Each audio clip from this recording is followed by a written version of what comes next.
وہ کہتے ہیں کہ مجھے پوری زندگی اس بات کا غم تھا اور میں اللہ سے دعا کرتا تھا کہ اللہ مجھ سے نہ کوئی بڑا کام کروانا ہے.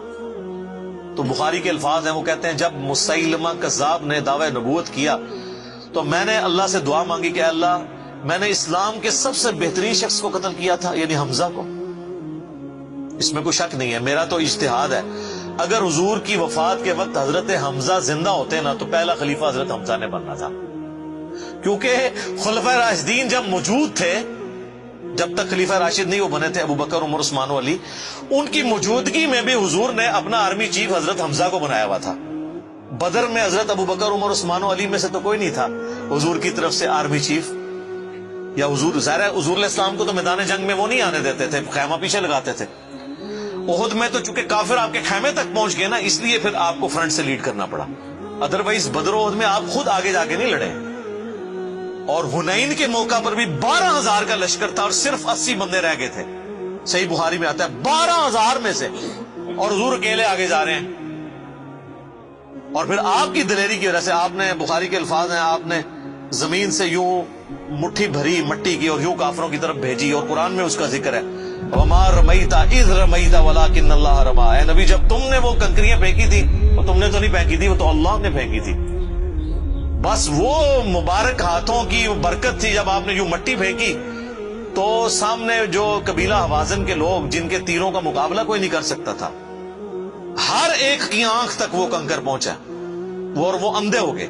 اور حضور فرنٹ سے لیڈ کرتے ہوئے انا النبی لا کذب، میں نبی ہوں اس میں کوئی شک نہیں، میں عبد المطلب کا بیٹا ہوں اس میں کوئی شک نہیں. یہ آپ علیہ السلام یہ اشعار پڑھتے ہوئے آگے گئے.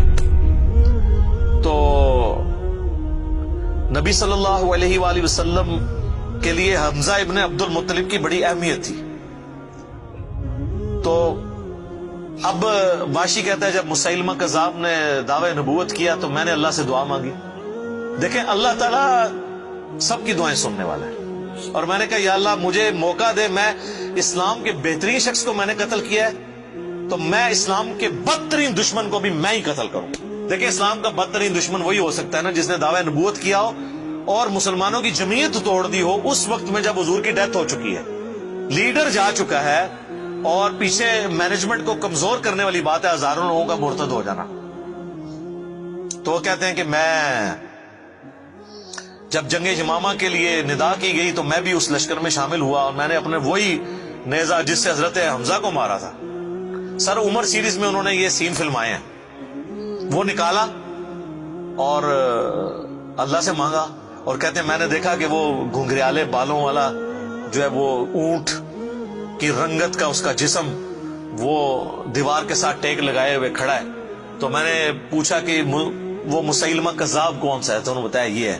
انہوں نے دور سے اس کو مارا، ان کا نشانہ تو بڑا زبردست تھا، تو وہ مارا گیا اور گر پڑا زمین کے اوپر اس نیزے کے وار سے. پھر ایک انصاری صحابی نے آگے بڑھ کے اس کی گردن کاٹ دی. تو پھر وہ کہتے تھے کہ مجھے اللہ سے امید ہے کہ اللہ تعالیٰ اس نیکی کی برکت سے میری وہ غلطی معاف کر دے گا.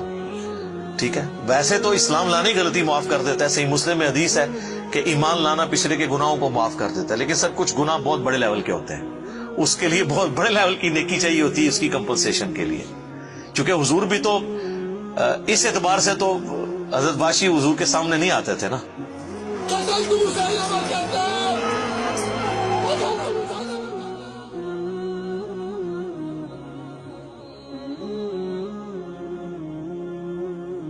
اور یہ کتنی بڑی ان کے لیے تکلیف دہ چیز تھی کہ جس نبی کا کلمہ پڑھا ہے وہ کہہ رہے ہیں مجھے شکل نہیں دکھانی. آپ اس تکلیف کو سوچ سکتے ہیں. ہاں اب میں یہ سمجھتا ہوں، اللہ سے امید کرتا ہوں کہ قیامت والے دن حضرت واشی حضور کے سامنے اس اعتبار سے پیش ہو سکتے ہیں کہ مجھ سے یہ غلطی ہوئی تو یا رسول اللہ دیکھیں آپ کے سب سے بڑے دشمن کو بھی میں نہیں قتل کیا. تو یہ بہت بڑی سعادت ان کو ملی. رضی اللہ عنہم اجمعین وعلیہم السلام.